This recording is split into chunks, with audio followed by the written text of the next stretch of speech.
Fala galera do canal da Pangea, no vídeo de hoje falaremos sobre os aspectos culturais, sociais e geográficos da região Sudeste. A região Sudeste ela é conhecida por sua força econômica e por suas grandes cidades. Nela estão localizadas as cidades de São Paulo, Rio de Janeiro e Belo Horizonte, algumas das principais cidades brasileiras e importantíssimas para a economia nacional. Um fato marcante no Sudeste é a sua população. A região é a mais populosa do Brasil, com mais de 90% da população morando em áreas urbanas, sendo também a mais urbanizada. Além disso, seus índices econômicos eles são altos, assim como a taxa de industrialização. Em um passado não muito distante, no século XX, foi o território que mais atraiu imigrantes em busca de melhores condições de vida e oportunidades de trabalho. Sobre os estados da região Sudeste, eles possuem economia diversificada, com muitas oportunidades no terceiro e quarto setores econômicos. E no total, são 4 os estados que formam essa região. E veja agora alguns dados estatísticos da região Sudeste, de acordo com o IBGE, o Instituto Brasileiro de Geografia e Estatística, e esses dados são de 2019. A área territorial é de aproximadamente 925 mil km², o que resulta em 12% do território brasileiro. Possui uma população de aproximadamente 88.371.433 habitantes. Possui um rendimento domiciliar per capita em reais de R$ 1.666,75. A densidade demográfica é de 95,13 habitantes por quilômetro quadrado. O índice de desenvolvimento humano está em 0,753, tendo 10.384.771 estudantes matriculados no ensino fundamental. O produto interno bruto em reais está em torno de 2,4 trilhões e a taxa de mortalidade infantil está em 12,6. Um breve histórico da região Sudeste, temos que uma das razões para o início da ocupação do Sudeste brasileiro foi a descoberta do ouro na região, no século XVII, por volta de 1690 e de outras pedras preciosas como o diamante. Tais minérios eles foram encontrados a princípio em Minas Gerais, o que deu início a povoados que posteriormente transformaram-se em grandes cidades. As necessidades populacionais de quem vivia na região das minas levaram ao surgimento de atividades agrícolas e comerciais. E o interesse nas pedras preciosas eram tão grandes que atraíam inúmeros imigrantes no século XVIII. E devido a esses fatores, e mais alguns como o declínio na região Nordeste, o governo português ele decidiu em 1763 transferir a capital de Salvador para o Rio de Janeiro. E com isso, o centro da economia colonial passava a ser o Sudeste. Ao longo do século XIX, outras atividades econômicas despontaram na região, como o cultivo do café. E, inicialmente, esse cultivo ele foi introduzido no estado do Rio de Janeiro, no início do século XIX, na região do Rio Paraíba do Sul. E com o passar dos anos, a produção expandiu-se para os demais estados do Sudeste, principalmente em São Paulo, onde nessa época a maioria da produção era voltada para o mercado externo com mão de obra escrava africana. E devido ao relevo acidentado, o Rio de Janeiro logo viu a produção ser deslocada para São Paulo, em um terreno relativamente plano. O desmatamento nas encostas fluminenses e o acentuado processo erosivo eles contribuíram para que o café ele ganhasse força nos terrenos planos paulistas. E assim o estado de São Paulo ele iniciava o domínio da produção cafeira no Brasil na segunda metade do século XIX. Com a abolição da escravidão em 1888 e a forte imigração de nordestinos e europeus, o Sudeste ele desenvolveu um alto contingente populacional e vasta mão de obra, além de capital oriundo do café, para o desenvolvimento de atividades industriais. E esses fatos propiciaram o início da industrialização brasileira na região, no final do século XIX, sendo atualmente a mais industrializada do país.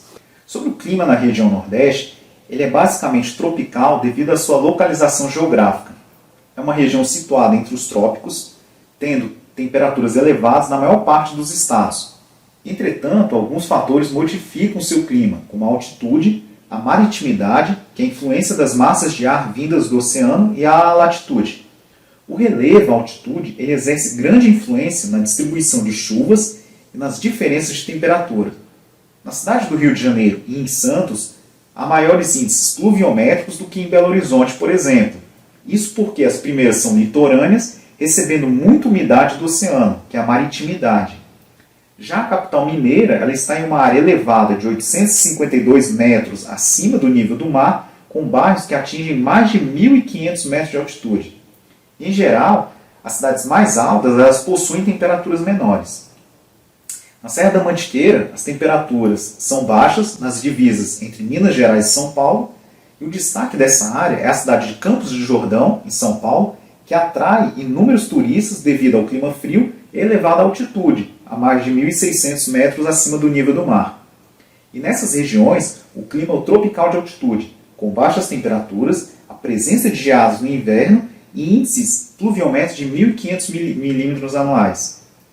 No litoral, nós temos o clima tropical litorâneo, com altas temperaturas e índices pluviométricos elevados. E um outro clima presente na região é o clima tropical semiárido, localizado no norte de Minas Gerais, na região do Vale do Jequitinhonha. E nessa área, as temperaturas são bastante elevadas e as chuvas escassas e mal distribuídas durante o ano. Sobre o relevo da região sudeste, a região sudeste é a que possui o relevo mais alto. Podemos destacar 3 unidades de relevo nessa região: os planaltos, que a maioria, depressões e planícies. E os planaltos eles podem ser divididos em 3 grupos de acordo com a classificação do geógrafo Jurandir Ross, onde nós temos planaltos e serras do Atlântico leste e sudeste, que é a área que vai da parte oriental de Minas Gerais e Espírito Santo e chega até a parte leste de São Paulo. E nesse grupo destacam-se a Serra do Mar e a Serra da Mantiqueira. Os planaltos e chapadas da Bacia do Paraná eles estão localizados no oeste paulista e em parte do Triângulo Mineiro, e área de solo fértil conhecido como terra roxa, o que possibilitou o cultivo do café nas chapadas altas e planas. Os planaltos e serras de Goiás e Minas, o destaque é a Serra da Canastra, que é localizada no sudoeste de Minas. As depressões elas situam-se em São Paulo, entre os planaltos do leste e sudeste e os planaltos da Bacia do Paraná. Essa área interiorana paulista ela também foi útil no cultivo do café, pois o seu processo erosivo ele é menos acentuado. E já as planícies, que são localizadas no litoral do sudeste e também em algumas margens de rios, essas são menores do que as litorâneas. Em algumas regiões, o relevo montanhoso ele dá origem a falésias que podem ser encontradas no litoral sul do estado do Rio de Janeiro. Sobre a hidrografia da região sudeste, nós temos que o relevo acidentado da região sudeste ela propicia uma grande distribuição de águas fluviais para outras regiões do país. E devido a isso, há 2 grandes bacias hidrográficas na região, a Bacia do Paraná e a Bacia do São Francisco, além de 3 regiões hidrográficas, a Atlântico Sul, Sudeste e Leste. A Bacia do Paraná ela está presente nos estados de Minas Gerais e São Paulo, com importantes rios que contribuem com o abastecimento de água e a geração de energia elétrica para a população. Como destaque, citamos os rios Tietê, Grande e o Paraná. Já há também indústrias hidrelétricas nessa bacia, como a usina de Furnas, em Minas Gerais. Já a Bacia do São Francisco ela é fundamental para Minas Gerais, que é o único estado presente nela. O Rio São Francisco ele nasce na Serra da Canastra e é essencial para o abastecimento da região metropolitana da capital mineira, Belo Horizonte. Esse rio ele corre no sentido sul-norte, tendo a sua foz na região nordeste. E a região hidrográfica do Atlântico Sul ela está presente no extremo sudeste de São Paulo, tendo sua importância maior na região sul do país. E já a região Atlântico Sudeste ela é presente nos 4 estados, tendo os seguintes rios como destaque: o Rio Doce, que nasce em Minas Gerais, passa pelo Espírito Santo e deságua no Oceano Atlântico; o Rio Paraíba do Sul, que percorre uma importante área industrial paulista; e o Rio Ribeira de Iguape, que nasce no Paraná, mas tem a sua foz no estado de São Paulo. A vegetação da região sudeste, das 5 regiões brasileiras, o sudeste é a que mais apresenta diferença nas paisagens naturais, se compararmos com a vegetação nativa, sendo que a alta industrialização e a urbanização tiveram uma contribuição nisso, tendo destruído grande área de matas para a construção de cidades, ferrovias e parques industriais. Atualmente, existem poucos resquícios de áreas verdes na região. No sudeste, podemos encontrar basicamente 4 tipos de vegetação: a caatinga, o cerrado, a floresta tropical, Mata Atlântica, e a vegetação litorânea, os manguezais. A caatinga ela é comum no norte de Minas Gerais devido ao clima semiárido. É uma paisagem parecida com a da região Nordeste, principalmente na região do Vale do Jequitinhonha. Já o cerrado é uma vegetação bem comum em climas tropicais, mas é encontrada em São Paulo e em grande parte de Minas Gerais. É uma vegetação de galhos tortuosos, de baixo e médio porte, mas com raízes profundas, capaz de buscar água no subsolo na época de estiagem. A Mata Atlântica ela possui uma grande biodiversidade e pode ser encontrada nos 4 estados. Devido a essa biodiversidade, foi muito desmatada para fins comerciais e urbanísticos, restando pouca vegetação original. E no litoral, aos manguezais e restingas, que são vegetações típicas dessa área. E no Sudeste, entretanto, a especulação imobiliária afeta essa região, o que atrapalha o ecossistema e a vida presente nesses biomas. Sobre a demografia da região Sudeste, a região Sudeste ela conta com quase 90 milhões de pessoas, segundo os dados do IBGE de 2019, sendo a mais populosa do país, com a maior taxa de urbanização, em torno de 93%. Entretanto, a sua população cresceu significativamente somente no fim do século XIX e no século passado. A forte migração de europeus no fim do século XIX e de brasileiros de outras regiões, como os nordestinos, em meados dos anos 1940 e 50, contribuiu para esse crescimento. E por ter os melhores indicadores econômicos e sociais, a migração era bem acentuada nessa região. No entanto, nas últimas décadas, o migrante tem preferido outras regiões, como o Centro-Oeste, para buscar melhores condições. Isso porque há um grande inchaço urbano acarretando em graves problemas sociais, como a falta de moradia, o desemprego e subemprego. No Sudeste estão localizadas as 2 maiores regiões metropolitanas do Brasil, São Paulo e o Rio de Janeiro. E somadas as 2 regiões concentram mais de 30 milhões de habitantes, de acordo com o Instituto de Pesquisa Econômica Aplicada, o IPEA, em 2019. Com isso, há uma grande concentração de atividades comerciais, industriais e tecnológicas nessas 2 áreas do Sudeste. As principais atividades econômicas da região Sudeste, nós temos a força econômica do Sudeste, ela é explicada pela história, desde os tempos da extração de ouro, passando pelo cultivo do café e atualmente com a concentração de várias indústrias, tanto nacionais quanto transnacionais. A indústria brasileira ela tem seu auge nos anos 1950, sendo iniciada décadas antes na região Sudeste. Esse auge atingiu o Sudeste de forma positiva, pois era nessa região que estavam as melhores condições de infraestrutura para a instalação de fábricas e aglomerados industriais. E atualmente o território possui grande parque industrial, principalmente em São Paulo, na região metropolitana, do ABC Paulista, que é Santo André, São Bernardo do Campo e São Caetano, que são cidades industriais. E no Rio de Janeiro com a indústria petrolífera.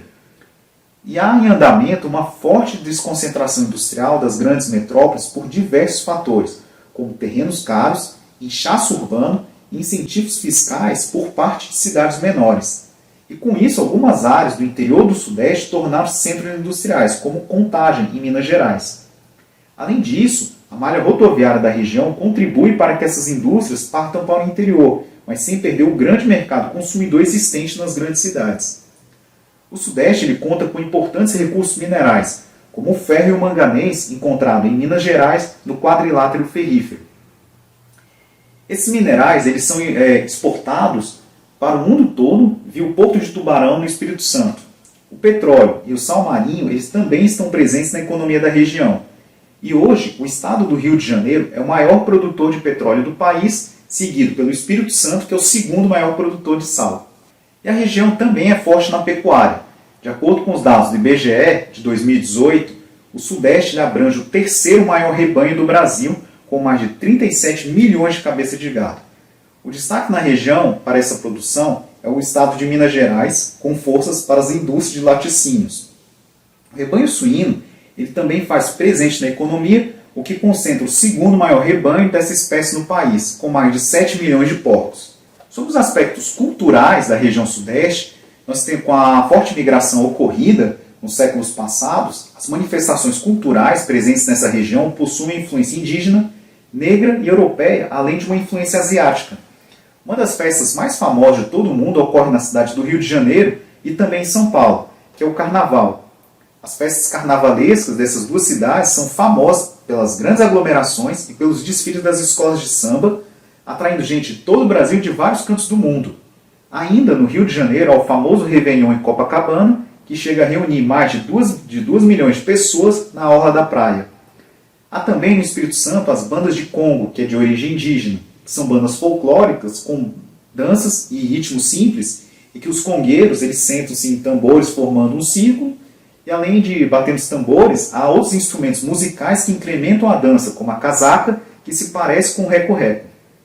Em Minas Gerais temos o congado, que é uma espécie de dança e música nascida da fusão dos ritos africanos com a religião católica, com histórias que homenageiam a Nossa Senhora do Rosário. Pessoal, por hoje é só. Encerramos assim a aula 15 e no próximo vídeo começaremos a aula 16 falando sobre o geoprocessamento. E no mais, se inscreva no canal da Pangea em nossas redes sociais, dê um like se você gostou desse vídeo e ative o sininho de notificações. E mais uma vez, muito obrigado e valeu!